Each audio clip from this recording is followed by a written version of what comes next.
Po mano paskutinio video apie Lietuvos aplinkosaugines problemas gavau ir keistų komentarų, ir keistų žinučių, tai gal truputį norėčiau paaiškinti situaciją. Aš tikrai nenorėjau kažko apkaltinti, kažko išvadinti blogais ir nieko tikrai niekaip nevadinau.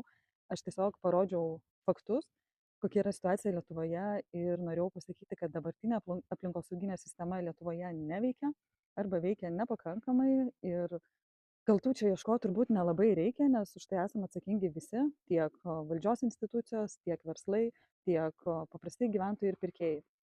Tai todėl viskas yra mūsų rankose, nesakau, kad reikia kaltinti kitus ir ieškoti kaltų, reikia atsigręžti save, pasižiūrėti, ką mes patys galim padaryti geriau. Taip pat gavau keletą išpuolių nuo nelegalių ardytojų, tai tas man yra labai keista, nes žinokit, atkreipkite dėmesį, aš jūsų niekur neliečiu niekada, jums gyventi netrukdau, tai man labai keista, kodėl aš jums trukdau.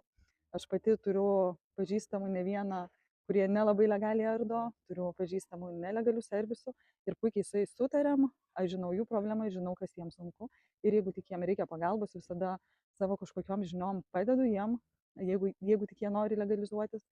Tai ir visi kiti, manau, tikrai galit drąsiai man rašyti kažkokiais klausimais, nesu aš kažkokia piktybinė, nieko nestumiu ir būtų faina, kad aš jums irgi netrukdyčiau gyventi, kaip ir jūs man netrukdot.